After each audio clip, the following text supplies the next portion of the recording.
आज मी तुमची मुलाखत घेत आहे, तर मी मुलाखतीला सुरुवात करते. पहिला प्रश्न, सर तुमच्या लेखन प्रवासाची सुरुवात कशी झाली? सर्वांना नमस्कार. आज माझ्याविषयी व्यक्त होताना खूप आनंद होतो आहे. मंडणगड तालुका विकास मंडळ संचलित लाल बहादूर शास्त्री हायस्कूल दादगाव या शाळेचे सर्व शिक्षक, शिक्षिका, शिक्षकेतर कर्मचारी आणि विद्यार्थी मित्रांनो, लेखन साहित्य प्रवास हा जो विचारलेला प्रश्न आहे तर त्याची सुरुवात फार पूर्वीपासून झाली. सुरुवातीला पहिलं जे साहित्य प्रकाशित झालं ते मी रत्नागिरीला DEDला असताना एक छत्रपती शिवरायांचं एक आर्टिकल माझं रत्नागिरीमध्ये रत्नागिरी टाइम्समध्ये प्रकाशित झालेलं होतं.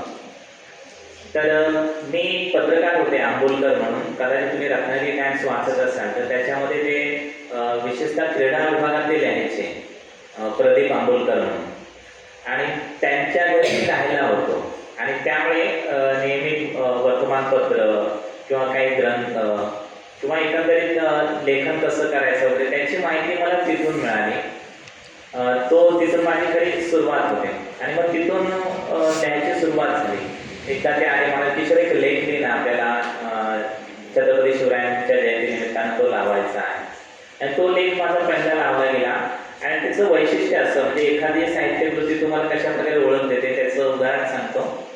तर तो लेख त्या दिवशी वर्तमानपत्रात आलेला होता आणि मी कॉलेजला जाण्याआधीच ही बातमी अगदी कॉलेजवर झालेली होती. म्हणजे आमच्या प्राध्यापकांमध्ये, मित्रांमध्ये, मैत्रिणींमध्ये हे सगळं पोहोचलेलं होतं. त्यामुळे मी जात असताना प्रत्येक मित्र जो जो भेटत होता तो अभिनंदन करत होता. अर्थात त्याचं कारण असं आहे, आता तुम्ही पेपर्स वगैरे वाचत नाही तर पूर्वी वाचत होते. लायब्ररीमध्ये घराघरात वर्तमानपत्रे येत होती आणि त्यामुळे त्या सगळ्यांना ते माहीत झालेलं होतं. आणि हा जो आनंद असतो हा सुखावा असतो, आपल्याला आनंद वाटत असतो. असा हा प्रवास होत होत गेला आणि पुढे मग कॉलेज जीवन असताना अनेक कविता लिहिल्या, वेगवेगळ्या विषयावर लिहिल्या. विशेषतः निसर्ग असेल, आई असेल, प्रेम कविता देखील लिहिलेल्या होत्या. विशेषतः माझा एक मित्र होता सुनील जाधव म्हणून, त्याला प्रेम कविता खूप आवडायच्या आणि तो माझ्याकडून लिहून घ्यायचा. त्याचा उद्देश माहीत नाही मला, पण तो लिहून घ्यायचा असं. तर अशा हा प्रवास सुरू होतो आणि लिहायला सुरुवात केलेली होती. पण तुमच्यासाठी मी आवर्जून सांगेन, बघा आपल्याला बऱ्याच वेळा काय असतं, आपण लिहितो आणि आपलं लिखाण हे खूप चांगलंही असतं, पण आपल्याला स्वतःलाच माहीत नसतं की बाबा माझं लिहिलेलं कोण वाचेल, कोणाला आवडेल. आणि म्हणून कधी कधी आपल्या मनामध्ये भीती असते आणि आपण जरी व्यक्त झालेलं असलो तरी ते आपल्या पुरतं ते मर्यादित ठेवतो. आपण ते प्रकाशित करत नाही किंवा कोणाला सांगत नाही. तर मी तुम्हाला या निमित्ताने हे सांगेन की तुम्ही जे लिहिलेलं आहे ही तुमची अभिव्यक्ती आहे. ती चांगली आहे, वाईट आहे, भली आहे, बुरी आहे, हे समीक्षण इतर करतील, इतर लोक ते बघतील.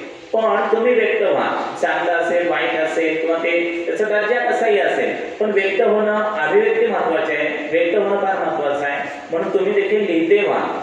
लिहिणं हे खरं सुखद आहे, आनंददायी आहे. आपण लिहायला शिकलं पाहिजे. त्याचा दर्जा कमी जास्त काय आहे हे सांगणं आपलं काम आहे, ते समीक्षकाचं काम आहे.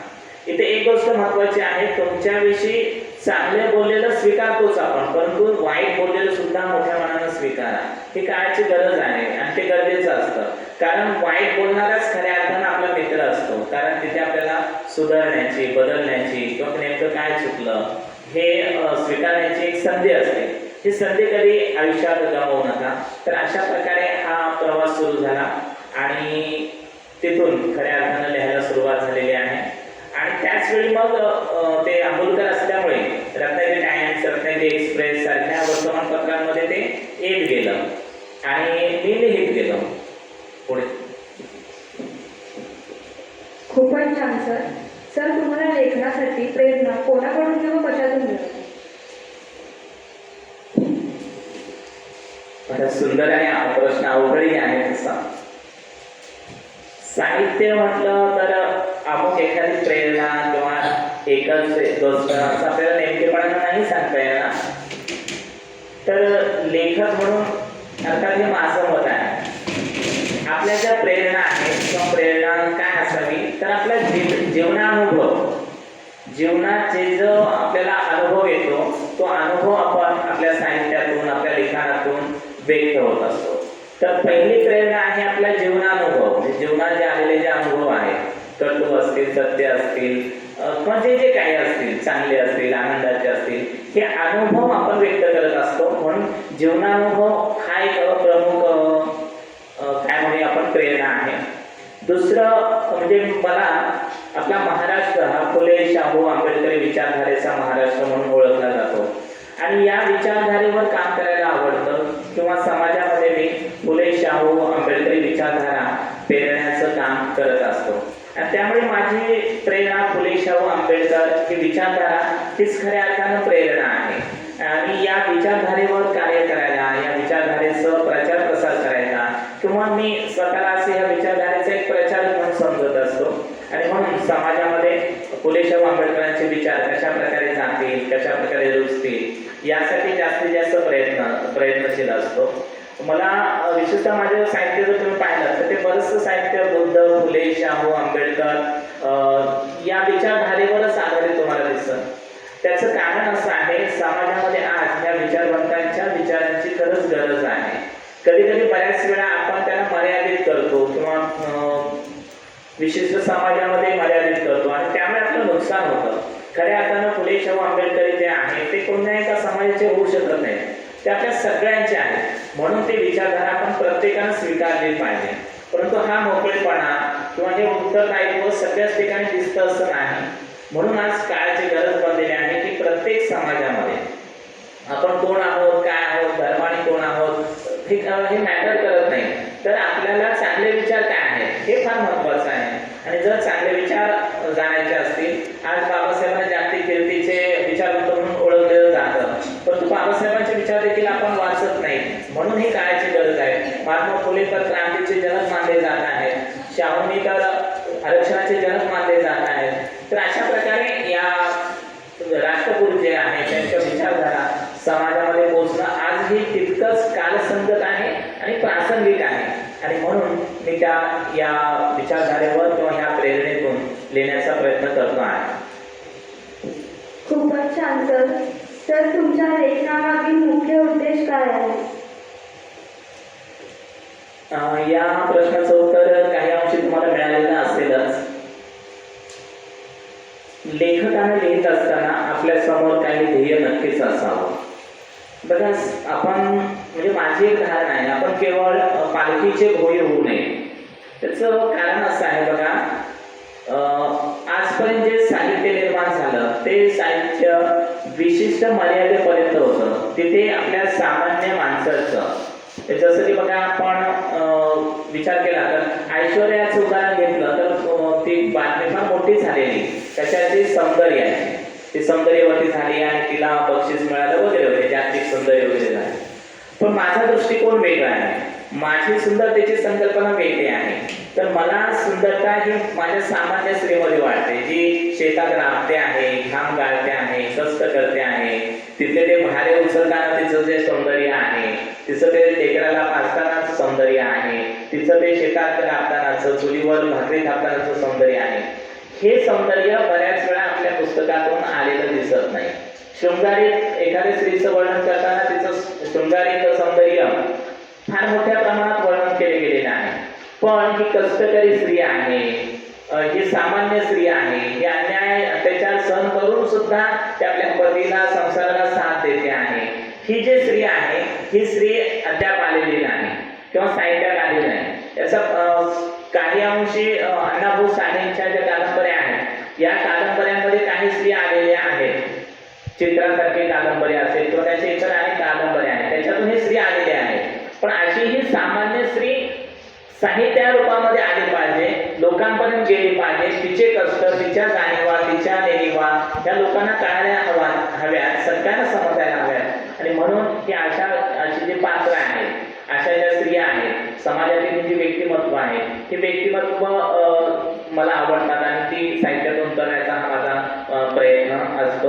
विशेषतः विलय जर तुम्ही वाचला तर विलयमध्ये ह्या सामान्य स्त्रिया आहेत की ज्या आपल्या आजूबाजूला या परिसरात घडलेल्या आहेत, त्यांचं जीवन घडलेलं आहे. दुसरे गंमत सांगतो, कोणतीही साहित्य जरी नवनिर्मिती असतं तर साहित्यात नवीन असं काहीच नसतं. दृष्टिकोन पाहिजे. माझ्यासाठी एखादा ते पाहतो आणि ते कागदावर उतरवतो, आपण ते तुम्ही देखील ते पाहत असता, फक्त तुम्ही ते लिहित नाही. तर यातून आपण काय घ्यायचंय तर तुम्ही लिहायला शिका. असे अनेक प्रसंग आपल्या तुमच्या आजूबाजूला घडलेले असतात. तुम्ही देखील यापेक्षा अधिक उत्तमरित्या लिहू शकता, म्हणून तुम्ही सुद्धा लिहिण्याचा प्रयत्न केला पाहिजे. हे सगळे प्रसंग आपल्या आजूबाजूला घडत असतात. खूपच छान सर. तुमच्या लेखनावर कोणत्या लेखकांचा किंवा कोणत्या विचाराचा प्रभाव आहे? प्रत्येक लेखकावर किंवा प्रत्येक लेखक हा विशिष्ट आपल्या विचाराने भारावून गेलेला आहे किंवा भारावून गेलेला असतो. साहित्याच्या निर्मितीत जर आपण विचार केला तर तुम्हाला एक आश्चर्य वाटेल. मला वाटतं तर डॉक्टर बाबासाहेब आंबेडकर हे फार मोठे साहित्यिक आहेत. किती पुस्तकं आहेत बाबासाहेबांची. तर बाबासाहेबांची हुवेर शुद्रा आज असेल, ठाकसा पाकिस्तान असेल, किंवा रेव्होल्युशन अँड काउंटर रेव्होल्युशन म्हणजे क्रांती आणि प्रतिक्रांती असेल, किंवा बुद्धा अँड धम्म असेल, ही जी पुस्तकं आहेत तर हा जागतिक अनमोल ठेवा आहे. आणि ही खरी माझी प्रेरणा आहे बाबासाहेबांच्या पासून, त्या वाचनातून. कारण आंबेडकरी चळवळीत काम केल्यामुळे डॉक्टर बाबासाहेब आंबेडकरांपासून तर त्यांच्या विचारधारेपासून साहित्याची सुरुवात होते. माझा दुसरा प्रभाव आहे तो म्हणजे जे आपले कवी आहेत त्यांचं फार विद्रोही कवी आहेत नामदेव ढसाळ. नामदेव ढसाळ हे असं व्यक्तिमत्व आहे की प्रचंड त्यांच्या शब्दात विद्रोह धरलेला आहे. त्याचा गोलपेटा जर आपण वाचला तर असं मन तळमळतं किंवा आपल्याला अस्वस्थ करतं. गोलपेटा माणसाला अस्वस्थ करून जातो. ते स्त्रीचं जीवन, तिनं भोगलेले भोग हे जेव्हा नामदेव ढसाळ आपल्या काव्यातून मांडतात तेव्हा मन अस्वस्थ होतं आणि निश्चित आपल्यालाही काहीतरी असं लिहिता आलं पाहिजे असं वाटतं. पण जरी नामदेव माझे आदर्श असले किंवा मी त्यांना काय म्हणूया प्रेरणा मानत असलो ते, पण मी आज त्या विषयाकडे वळत नाही किंवा मला मी धजावत नाही. माझ्या मी तितका काय म्हणूया आपण विद्रोह नाही किंवा डेरर नाही, ती भीती माझ्या मनात आहे. किंवा माझं क्षेत्र वेगळं आहे. मी आता जास्तीत आध्यात्मिकमध्ये बुद्धांना फॉलो करतो आहे आणि त्यामुळे मी असे कठोर शब्द लिहिणं वगैरे माझ्याकडून होत नाही. पण खऱ्या अर्थानं मला नामदेव ढसाळ आवडतात. कथासंग्रहाच्या बाबतीत म्हटलं तर शंकर पाटील आणि अण्णाभाऊ साठेंचा मोठा माझ्यावर प्रभाव आहे. अण्णाभाऊंच्या तर अनेक कादंबऱ्या मी वाचल्या. त्याच्याजवळ 25 कादंबऱ्या माझ्या संग्रही आहेत किंवा ज्यांचा मी अभ्यास केलेला आहे. आणि त्याचे इतर सुद्धा भरपूर साहित्य वाचलेलं आहे. किंवा समुद्र अण्णाभाऊ साठे म्हणून ते त्यांची पुस्तकं वाचलेलं आहे. त्यानंतर बुद्धचरित्राचा, विशेषतः बुद्धचरित्रामध्ये आपल्या धर्मानंद कोसंबींचं साहित्य आहे, केळुसकर गुरुजी जे आहेत त्यांचं साहित्य असेल किंवा त्या बाबतीतले अनेक साहित्य, ते धम्मपदापासून डॉक्टर आमदार साळुंक्यांपासून त्यांचं सर्वोत्तम भूमिपुत्र म्हणून पुस्तक आहे, तेही माझे संग्रही आहे. किंवा बुद्धिझमवर लिहिणारे जे फॉरेनर लेखक आहेत त्यांचे सुद्धा आहे. त्याच्यामध्ये विशेषतः डेव्हिड लिगवूड म्हणून एक आहे, त्यांचं साहित्य आहे. तर त्यांचे मराठी भाषेतील काही पुस्तकं आहेत, धम्मपद आहे किंवा आदी अष्टांगिक मार्ग आहेत. मी सध्या पाली भाषेमध्ये MA करतो आहे, त्यामुळे पाली साहित्य वाचण्याचा मध्ये ट्रान्सलेट साहित्य जे आहे ते वाचण्याचा योग येतो.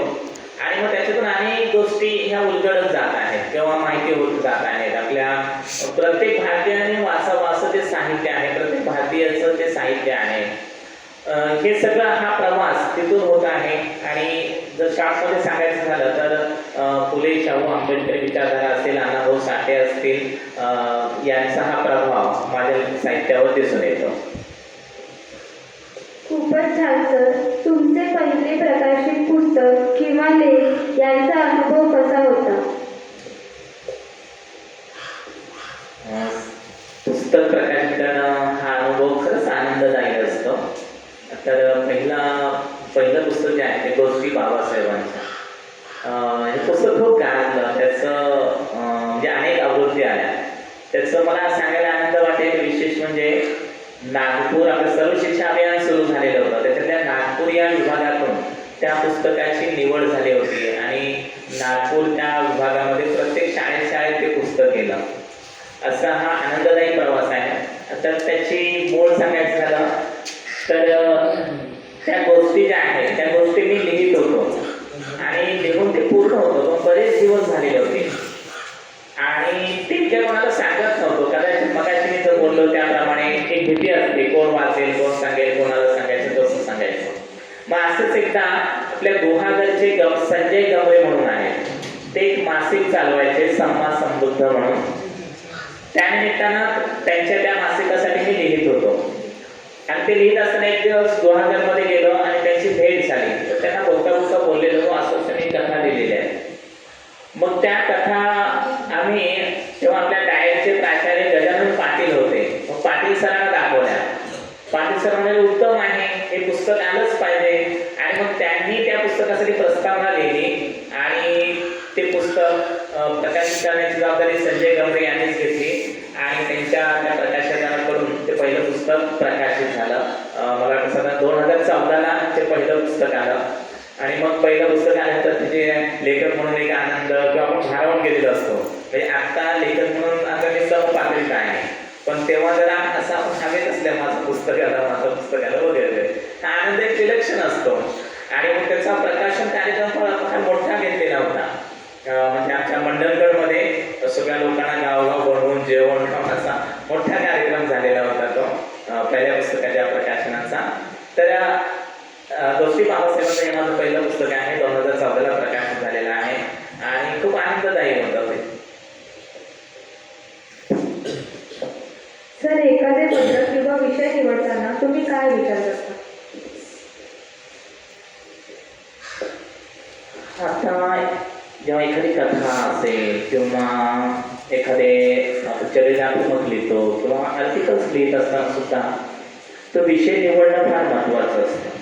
विषय निवडत असताना आपण त्यातून नेमकं काय मांडणार आहोत, काय सांगणार आहोत, त्याची समाज उपयोगिता किती आहे, समाजाला त्यातून काय आपण देणार आहोत, हे नेमकेपणानं आपल्याला सांगायचं असतं.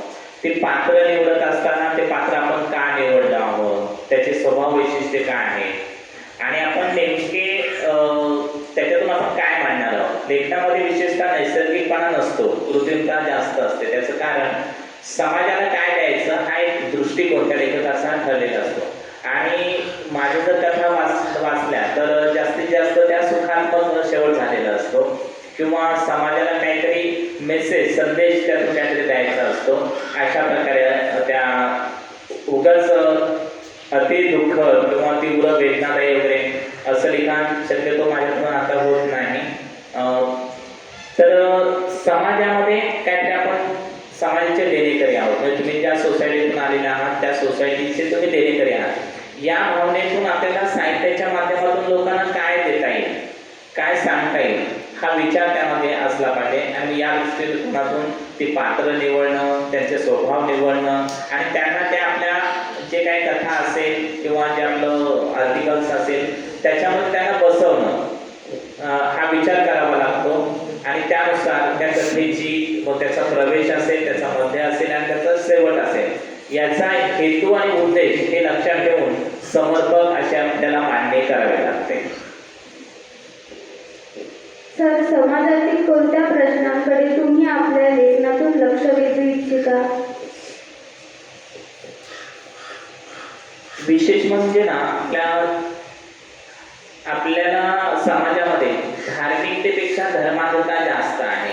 म्हणजे आपण धार्मिकदृष्ट्या तीव्रता जी आहे ही तीव्रता खरंच उपयोगाची नाही. आपण बघा, जर आपल्या देशाचा विचार केला तर आपण देशामध्ये अनेक धर्माचे लोक आपण एकत्र राहत आहोत. हे आपलं वेगळेपण आहे, हे आपलं वैशिष्ट्य आहे. आणि म्हणून आपण एकमेकांचा आदर करत, एकमेकांचा सन्मान करत किंवा एकमेकांना समजून घेत आपण भारतीय, मी प्रथमतः आणि अंतिमतः भारतीय आहे, बाबासाहेबांचं जे वाक्य आहे त्यानुसार आपण मी भारतीय आहे आणि मी भारतीय समाजाचा घटक आहे आणि माझ्या समोरील व्यक्ती सुद्धा भारतीय आहे हे ओळखून आपण जगायला शिकलं पाहिजे. म्हणजे आपली जी धार्मिक तेढ आहे ही तेढ आपल्याला खरंच उपयोगाची नाही किंवा धार्मिक तेढ हे आपल्याला विनाशाकडे घेऊन जाते. त्याचं उदाहरण उत्तम म्हणजे पाकिस्तान आहे. बघा, पाकिस्तानमध्ये इस्लामिक राष्ट्र म्हणून ते उदयास आलं, परंतु त्या तीव्रतेमुळे आज ते विनाशाकडे जात आहे किंवा ती तीव्रता तितक्याच प्रमाणात टिकून राहिलेली असं नाही, तर त्याच्यामध्ये हिंसा काय जळतो आहे, धगधगतो आहे, तर त्याचं कारण ती तेढ आहे.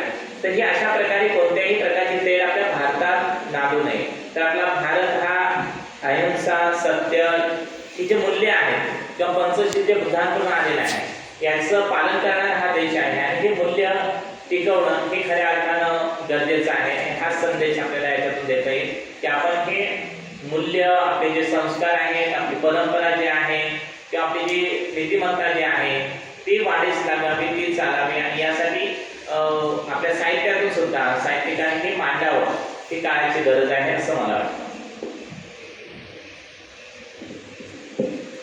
सर, तुमच्या मते आजच्या साहित्याची भूमिका काय असावी?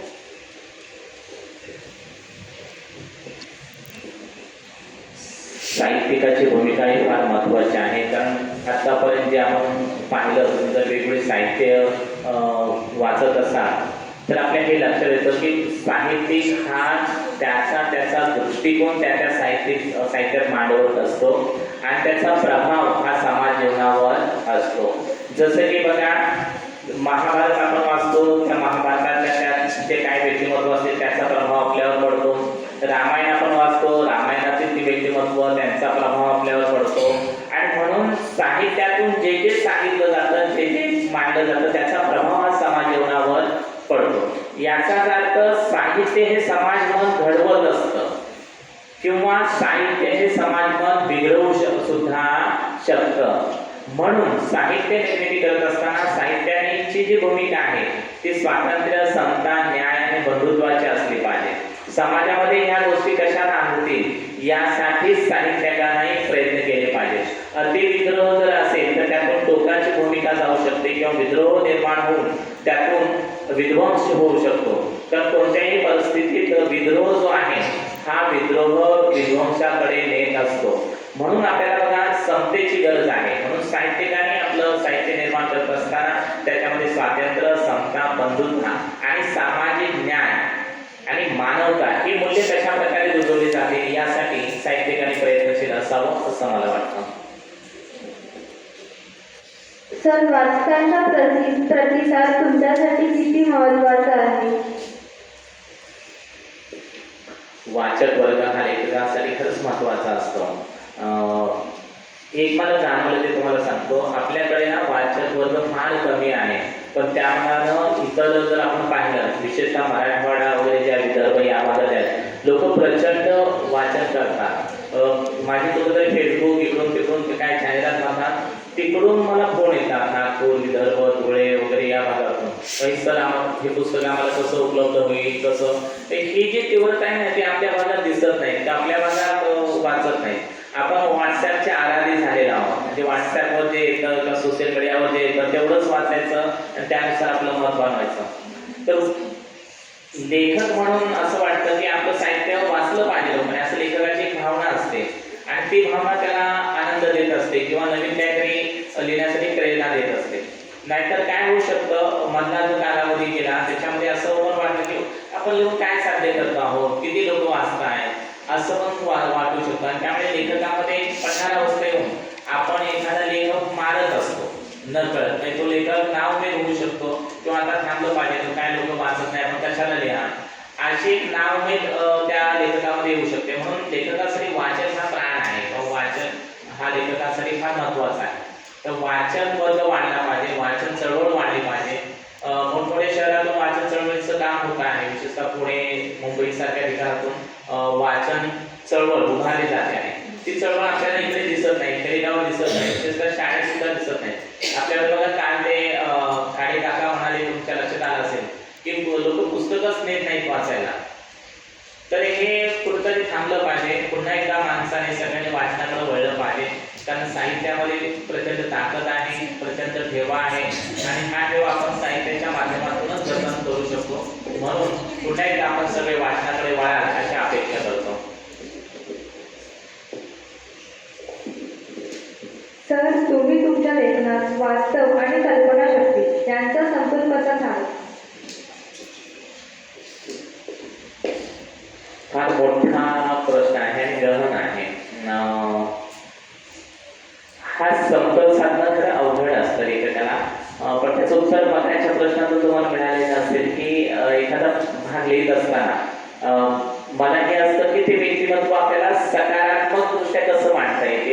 किंवा त्या व्यक्तिमत्वातून लोकांना काय घेता येईल याचा जास्तीत जास्त विचार केलेला असतो आणि त्या दृष्टीनं त्या व्यक्तिमत्वाची मांडणी ही करण्याचा प्रयत्न केलेला असतो.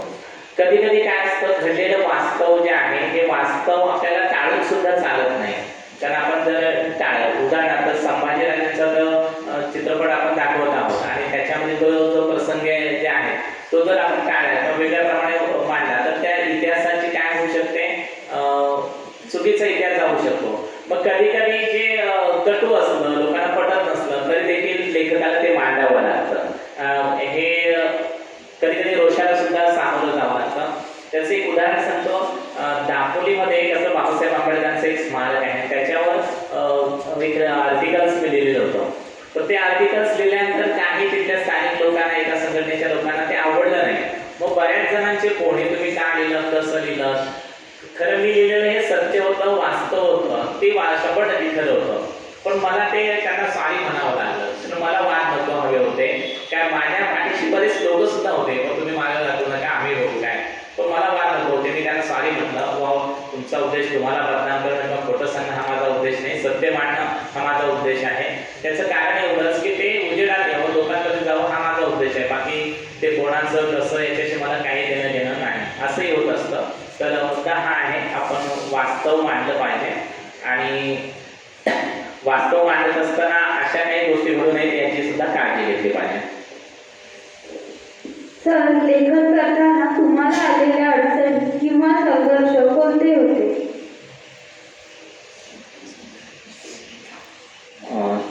साहित्यिक म्हणून पुढे येत असताना किंवा लेखन करत असताना अडचणी खूप आहेत. उदाहरण सांगतो बघा. गोष्टी बाबासाहेबांचे हे पुस्तक प्रकाशित झाल्यानंतर त्याच्या नागपूर विभागात जवळ 4000 प्रती संपतात. परंतु त्या 4000 प्रतीतून लेखकाला काहीही मिळत नाही, साधं मानधन सुद्धा मिळत नाही. हे समाजात वास्तव आहे. किंवा मोठमोठे जे प्रकाशक असतात ते प्रकाशक आधी पैसे मागतात, व आम्ही 1000 प्रती काढणार आहोत, तुम्ही किती देणार आहात बघा, आम्हाला ते परवडत नाही.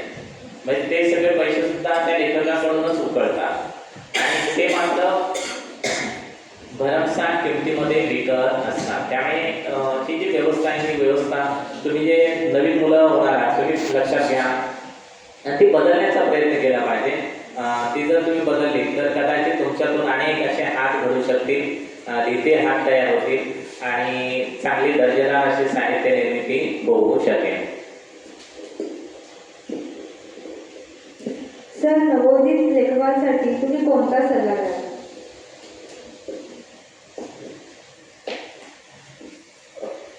नवोदित लेखकांसाठी आपल्याला सांगता येईल, नवोदित अर्थात मीही नवोदित आहे, मी त्याचा आता जुना आहे असे आपल्याला म्हणता येणार नाही.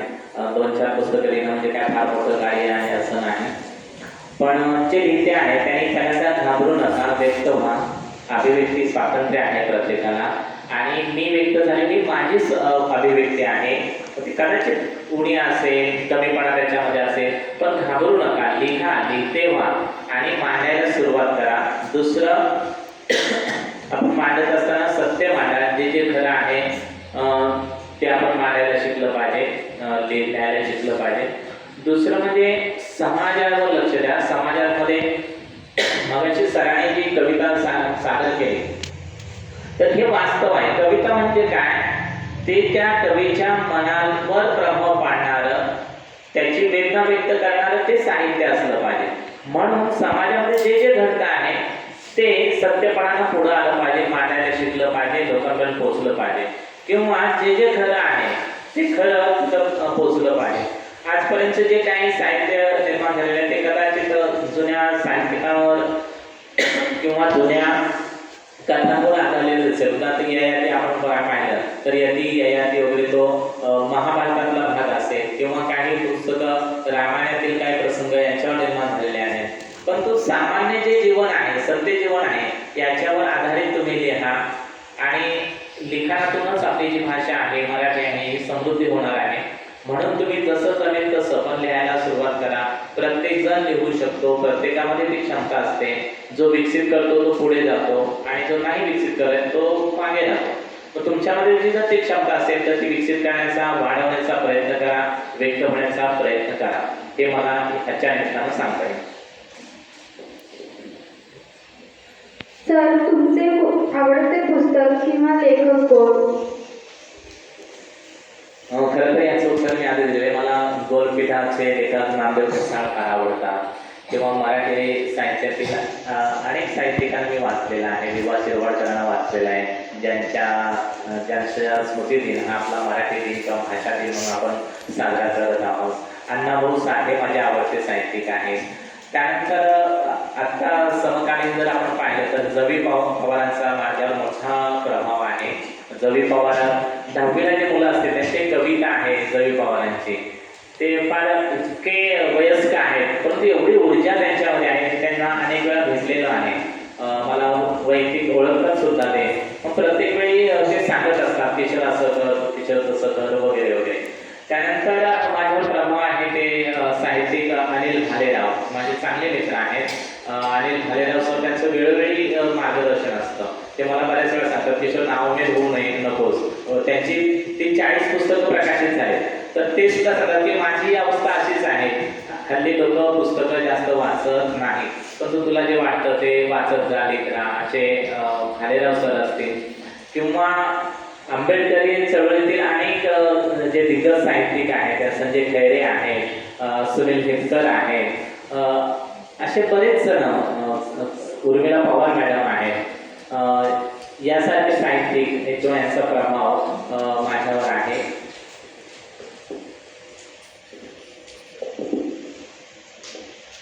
सर, भविष्यात कोणत्या विषयावर लेखन करण्याची तुमची इच्छा आहे?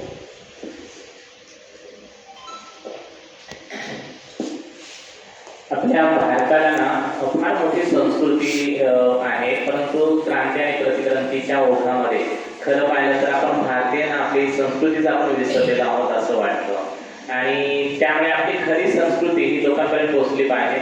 आणि या दृष्टीनं तर मी धम्मपदावर एक धम्मपद दीपिनी म्हणून पुस्तक तयार आहे, दुसरे एक पुस्तक तयार आहे. त्यानंतर हे जे वास्तव आहे, जे खरं आहे, ह्याच्यात चांगल्या चांगल्या संस्कृतीविषयी ज्या गोष्टी आहेत किंवा संस्कारात्मक ज्या गोष्टी आहेत त्या लोकांपर्यंत पोहोचाव्या, यासाठी माझा प्रयत्न सुरू आहे. सर, धन्यवाद.